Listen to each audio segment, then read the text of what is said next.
I hope you're having a great day. Today I want to talk about fasting. Is it good for you? Is it bad for you?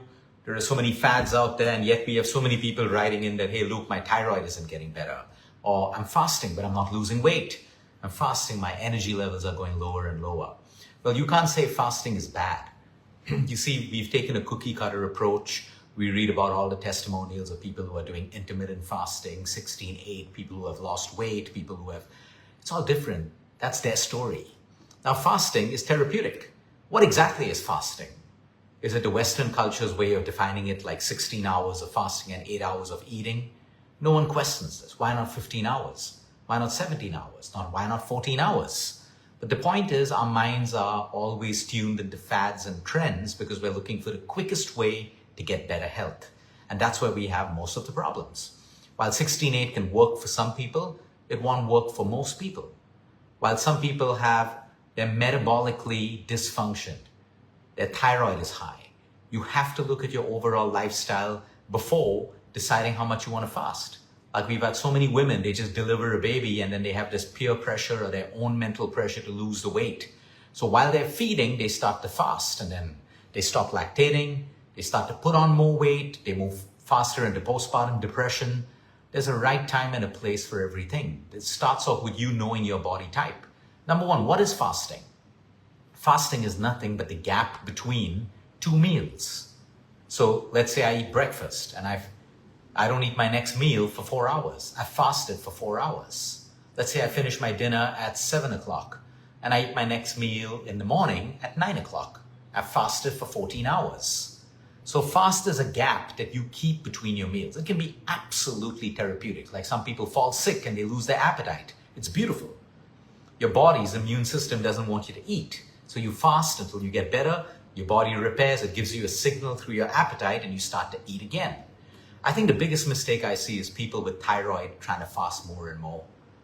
And then a lot of us, we lose a little bit of weight with fasting. Obviously, you go into a calorie deficit, you eat a meal lesser, one meal lesser, and you lose weight. And you'll only post that success part on your social media. You won't post the fact that your thyroid got worse, that your medication increased. The whole idea is we have to stop working with fads and trends and understand what works for our body type. If you're working a tough job, your cortisol is spiked. You are going through a stressful situation in life right now. You're sleep deprived. Adding fasting along with all of this just increases more cortisol, and that's why most people do not lose weight.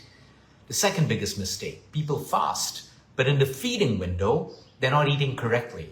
They're not getting their macros. They're not getting the right amount of protein, the right amount of fats, the right amount of carbs. They're not getting the nutrients that their body needs. So the next biggest complaint is, Luke, I'm fasting, but people are saying I'm looking older. My skin is sagging. Luke, I'm fasting, but my hair's falling. Because now you're not fasting, you're starving.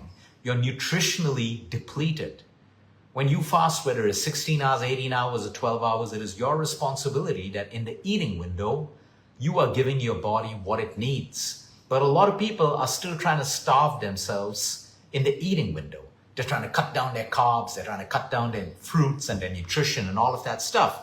So guess what? You lose some weight and you also lose your health along with it. People, I'm fasting, Luke, I'm so fatigued, I'm tired. They're having 4 coffees a day because the Western culture put that absolutely ridiculous piece of information in your brain. Anyone can fast on coffee because coffee doesn't allow you to feel hungry. It keeps you going. You're functioning on caffeine, on stimulation, on adrenaline, and on cortisol. But guess what? You're stressing out your body and you're nutritionally depleted. You have to understand that if you want to fast, figure out what works for you. Start off with an earlier dinner. The most powerful fast is for those who can keep at least a 4-hour gap between their dinner and their bedtime. Now, if that's not practical, keep a 3-hour gap between your dinner and your bedtime. That is the most powerful fast. I know people who eat late night meals and then they fast for 18 hours. They sleep at 1 in the morning. That's not fasting. Your entire circadian rhythm is challenged all the time, and most of these people are metabolically challenged. When you want to fast, you want to follow the cycles of nature. Try to eat as close to sunset as you can, and then your fasts don't have to be that long. Now, some people do fast for medical reasons. Got to be long, all of that stuff, but we're not talking about that today. Number one, get it out of your mind that fasting equals weight loss. That's your biggest mistake. Weight loss is a product of your lifestyle. Weight loss is a product of how much you eat, what time you eat, the kind of workouts you do, the quality of your sleep, and the state of your emotions and mental health. It is not a product of fasting. If you starve, you lose weight. Most people who have lost their weight with fasting put it back on again. Now, how can I build therapeutic fasting? Because it's anyway good for me. Too many people are eating too much and eating too often. So I could start off simply by bringing my dinner earlier. Do a 12-hour fast. If my dinner gets over at 7 o'clock in the morning, number one, am I hungry? Not what social media says. Am I physically hungry? Then eat. If not, wait till 8 o'clock. Maybe you'll get a hunger craving at 9 o'clock. You fasted for 14 hours. Find out the average that works for you. Another big mistake. People are fasting, working heavy workouts in the gym. And now they're getting injuries. Their thyroid is increasing. They're losing hair. And they're not getting the gains that they want. You'll see athletes who never fast. Because athletes are training hard, sleeping hard, and eating hard. You're not an athlete if you're not doing that. The point is, if you're training hard, you got to make sure that your body's getting all the nutrients it requires for growth and repair. And that's where most people are going wrong. They're looking at the calories burnt.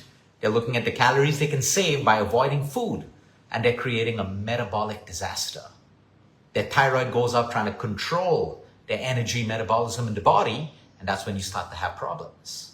There is no shortcut. Fasting can be therapeutic for you when done the right way at the right time. So when a lot of patients come to us with thyroid, the first thing we do is we reduce their fasting. Yeah, do 8 hours, do 9 hours, do 10 hours, okay? Try to reduce your overall cortisol in a day, bring down your inflammatory markers, improve your sleep, and then you can slowly move back to 12 hours, 13 hours, 14 hours, 15 hours. The very fact that you have a thyroid problem, if it's not a Hashimoto's, which is an autoimmune condition caused by your own immune system attacking you, it is hyperthyroid or hypothyroid, which is mainly caused by stress or nutrition deficiencies, period. That's how it is. Or sometimes you're moving too fast in life. What's the organ in your body that controls you? Your thyroid. You're too stressed out at work. You have a thyroid problem. So you have to understand, your job is to reduce the overall burden of stress physically and mentally in your body. That's what will help you reverse a thyroid condition. That's the number one fundamental. How can I reduce the burden of stress? So now if you're over-exercising, that is also a physical stress. You're eating the wrong foods, junk, ultra-processed, that's a chemical stress. And then you have your mental and your emotional stress. It is our job to manage all of these things to us when people come to us with these problems. But if you think you can fast away all of your problems, you are highly mistaken.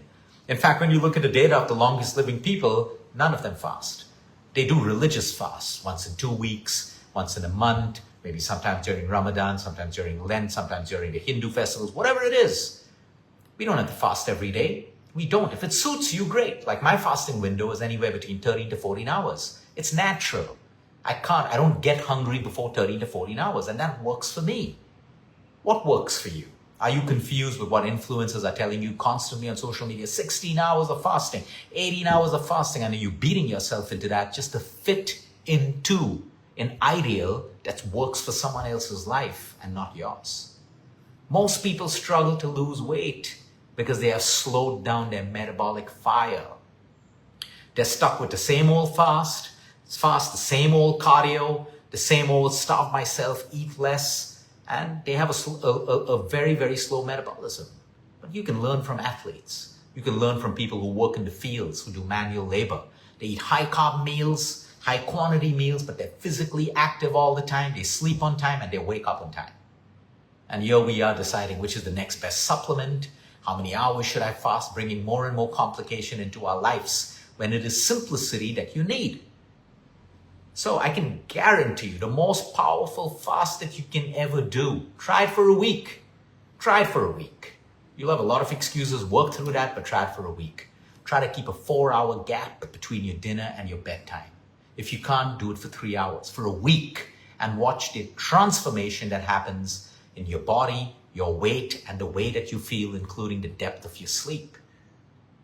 Too many people are eating too close to bedtime. Too many people are eating and not even digesting their food and going to sleep, affecting the anabolic and catabolic mechanism of the human body, which is super powerful for us. Just try this for a week. Now people, oh, but Luke, I'm hungry, but break your habit. Just because you watch TV and you have a habit of eating something, that's your problem. Deal with it. If you're feeling hungry, increase the quantity of dinner you're eating. The beauty of having an early dinner is you don't have to starve yourself. You can have your carbs, your protein, and your fats and everything. If you're getting hungry within 4 hours, if you're not going to sleep in 4 hours, of course you're going to get hungry. Plan your sleep within 4 hours. Eat more protein, eat more fiber, eat more carbs if you must. But have a whole dinner. And there's no way you can feel hungry in 4 hours unless your emotional hunger comes in the way. And that's how you work it out.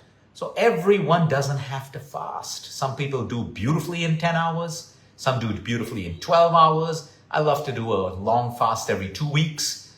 Well, maybe like 18 hours, maybe 20 hours and stuff. I haven't done it for a long time. I should be doing that. But do what works for you. My message to you is simple. Stop copying what's happening around. If a fad or a trend or a fad diet worked by now, the whole world would be on it. It does not work. You need mindfulness, consciousness, and awareness to understand that you need to do the work. You're a bio-individual. You are very different from the person at the side of you. You are very different from the body that you see on Instagram all the time. You got to figure out consciously what works for you, what makes you feel good, what doesn't work for you. Do I have a thyroid problem? How do I behave when I have a thyroid problem? How do I behave when I have prediabetes? How do I behave when I have inflammation in my body?